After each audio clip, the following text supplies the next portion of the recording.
For today's action figure photo session, we're going to pit my favorite GI Joe character against some of my very favorite GI Joe Classified action figures. Oh, and everybody, say hi to Layla. Let's get shooting.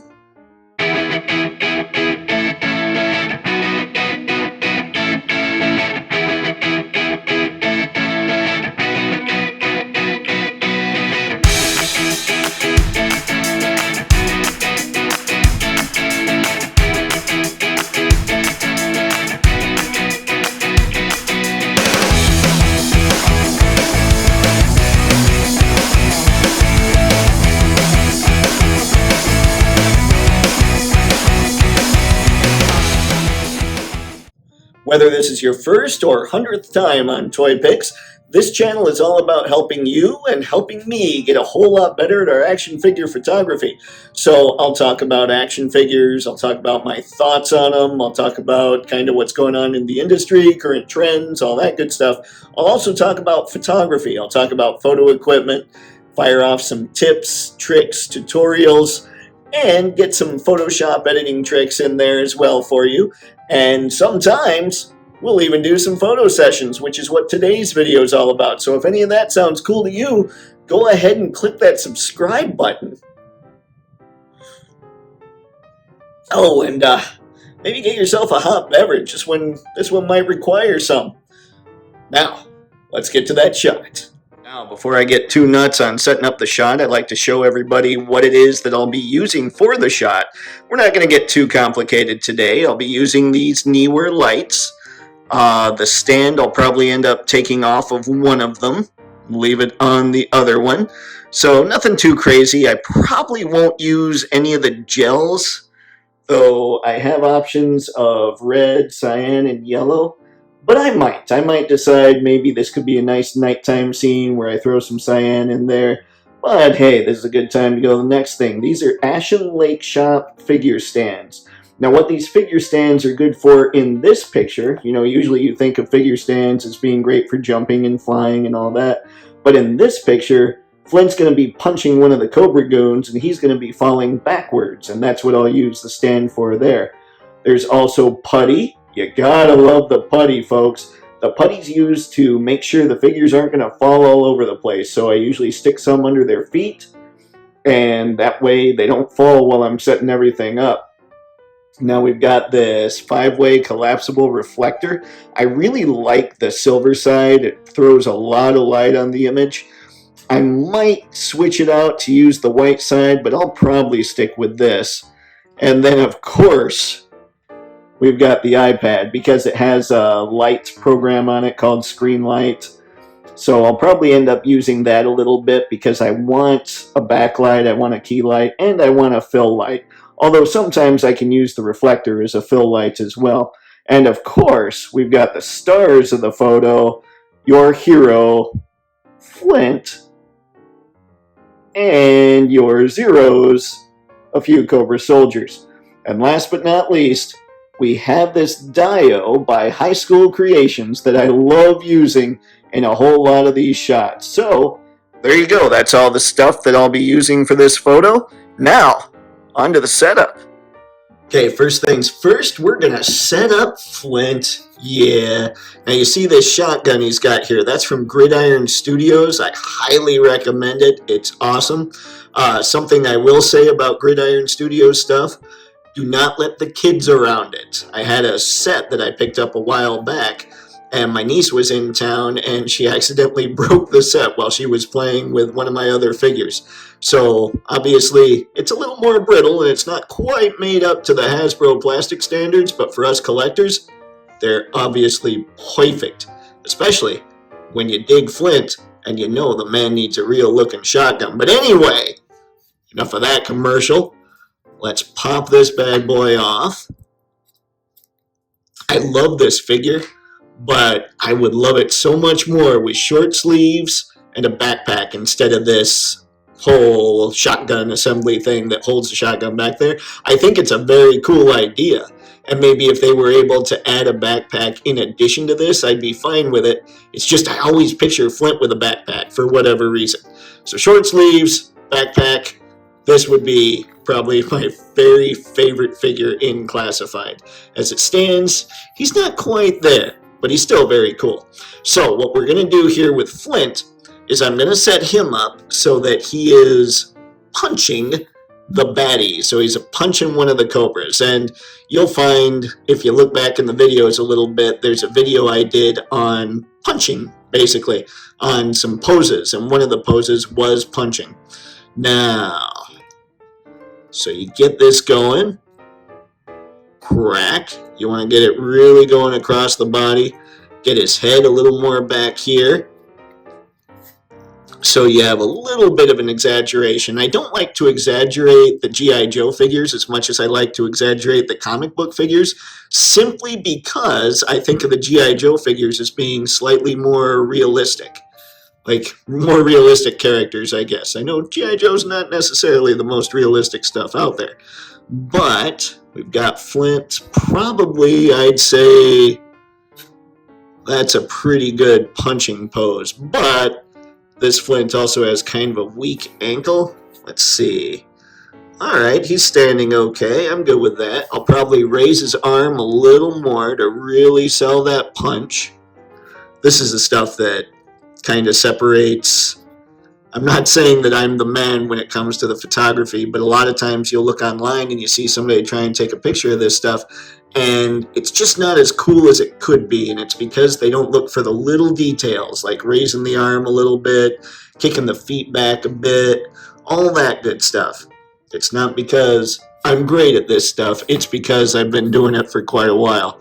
Now, in fact, detail-wise here, this should probably be out there a little bit, his foot, because it looked a little pigeon-toed.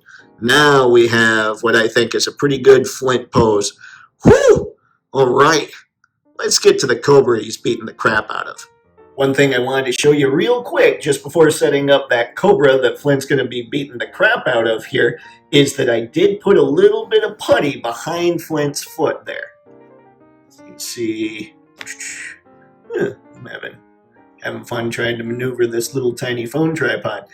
But you can see it right back behind his foot, right back behind the ankle there, just a little bit. It's going to help him out with stability in a big way, and that's important when you're trying to set up a few figures on a photo. Few figures photo. Go me, that was one take. Ha! But one thing you'll want to make sure you do when you take the picture is you'll want to make sure you shoot it at an angle where the putty's not showing, or maybe you'll need to squeeze the putty in a little more, whatever the case may be. Just make sure it's not showing when you shoot the final shot. Alright, time to set up a Cobra Trooper that Flint's going to be beating the crap out of. Always my favorite thing when I can do something like that. Okay, now, real quick before I keep going, everything I mentioned in the video, there is a link to purchase it in the description. But I will say these Cobra Troopers, they're tough to find right now. So if you want these specific ones, you'll pretty much have to go to eBay, Mercari, any of those secondhand sites to try and find them that way, or secondary market sites. I will leave a link to the much more available Cobra Trooper that's out there. It's a great figure. I just like this one more because of the goggles, and he looks creepier to me. So for whatever reason, I think that makes him cooler. But now, let's get him all set up. And here's the Trooper all set up. I was going to try and show you me setting this up, but things just kept falling over. Not easy to do up behind the camera, which is really strange. But this is where I use that figure stand because he's falling backwards. What I did was Flint's obviously punching him pretty hard, so his whole head's turning to the side here. I've even got his body twisted, so that's turning to the side there. I've got this arm kind of falling back, this arm going up. I mean, it was a good hard hit. So nothing too crazy there with this stand. I didn't need to use any putty under the Cobra Trooper's foot. So we are now good to go with setting up the other two. I figured I'd save you all the pain of having to go through and watch me set all these things up individually. Here's this guy. I added a fourth Cobra Trooper because I just wanted somebody on the ground. Like Flint's already taking care of a little bit of business. Now I can see here, this hand should be pointed more down like that. Okay, we've got goggles that are kind of, they're a little crooked on his head just for the fun of it. And now we've got, this was the toughest Cobra to set up here. He's about to hit Flint in the back of the head with the butt of his gun. So I wanted to make sure to kind of give it that look of he was winding up a bit. So what I had to do, because these chest overlays make it really tough to get a lot of articulation at the waist, is I actually really bent this leg back so that, and then I straightened this leg a little more so it looked more like he was rocking on the back of the leg, so this shoulder's a little higher and all that. So that made it look a little more convincing, like he was getting ready for the warm-up. And then this guy back here, he's just got the gun trained on Flint just in case. Basically, I think what Cobra's doing here is trying to lure Flint into a trap, and I think it's going to work. Flint's a tough guy, but he's no Black Chrysanthemum, so he's not going to have like 20 dudes pile on him and be able to be okay afterwards. So that's pretty much what we've got going on here. The next thing you're going to see is me getting the lighting ready to go, or having the lighting set up so you can see what the image is going to look like. So let's get to that. And here's the full-on setup. We've got the fill light here with the iPad. It's got an app called Screenlight, which is making that happen. And then we've got, for the key light, I put in one of those blue gels, or that cyan gel. I thought it'd be kind of fun to hit the picture with a whole lot of that stuff. So that's going on. And then the backlight, we've got a good old-fashioned white light coming down on everything. What I'm probably going to end up doing also is using my camera phone, or my iPhone, what I'm recording this with right now, to backlight either Flint or the Cobra Trooper a little better, since we don't have a backlight off to the right-hand side. So that'll be what I do there. I'm going to be shooting this with the 75 to 300 millimeter lens, which is probably overkill, but hey, it's me. That sounds like fun. And when I come back, you're going to see this picture straight from the camera. Later on, I'll do some photoshopping and stick around to the very end of the video so you can see the picture after I do that. I'm not going to show the photoshopping in this little tutorial, but I'll talk a little bit about what all I did to make it happen. So, now, next time you see this, well, you're just going to see the shot. And here it is, straight out of the camera. Okay, maybe not straight out of the camera. To put it in Photoshop, I added a little bit of shadow and just a touch of contrast. But when I say those, I mean just a very small amount of each one. So, the picture turned out pretty well. One thing I had to do with the final here, before I threw it in here, was I had to erase the stand that was holding up that Cobra Trooper in the foreground. And then, as much as I talked about watch out for the putty on your figure's feet, because with that putty, you don't want it to show up in the picture. Well, some of the putty showed up in the picture from Flint's foot, so I had to erase that out too. Do a lot of content aware and a lot of clone stamping, all that kind of stuff to try and make it look right.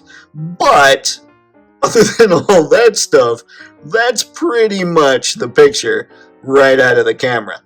Pretty happy with it, but I thought, man, it could use a little something extra. And so, with Photoshop, I played. Now, I added 3 adjustment layers, one of which was a curves layer, where I added some orange, so some red and some yellow into the lighter spots, and I added some cyan and a touch of blue into the darker spots. That's just something I like to do, give it more of a cinematic look. I also upped the levels on the light side just a bit. I left the dark alone, but I wanted to make it just a little lighter in the light type stuff. And then I used a gradient, or like a color fill layer, and I made it a pretty dark blue, put it over all this. set the opacity to 70 and made it a lighter color layer so that with this photo, you're not going to see any flat black or straight up black. I kind of just left it so the darker areas are just going to be blue. And I thought that gave it a good look. And now what those crazy orange light looking deals are going on there is I set the feather on the wand tool to 255. I went over a lot of parts of the picture, just where I thought it could use just a lot more color. And then what I did with the first layer, I just set it to overlay, kept the opacity at 100. Then I copied that and then set that to color dodge and left the opacity at 30. So it wasn't a big time edit. It wasn't something that took me a lot of time, but it was something that I thought would just be a little bit of fun, add a little bit more to the picture just to make it a little cooler. And hey, as a bonus, now I don't have to leave credits with today's pick going on at the end of the video because, well, you're looking at today's pick. And there you go, folks. Today's toy photography session / tutorial that turned into today's pick. And I'm pretty excited about that because that's sort of a twofer, which, well, frankly, it's good for the time. Kind of excited about that. Don't forget that if you saw anything in this video that you'd like to pick up, whether it's any of the lighting equipment or the putty, or maybe even the figures themselves, I have left links to purchase those in the description below. And comment below as well. Let me know what it is that you have questions about when it comes to this video, or anything else. Just comment. Let's have some fun. Let's discuss things. But that's pretty much all I've got for this one, folks. So don't forget to like and subscribe. Share the video if you're digging the content. And hey, have fun. Happy snapping. See ya.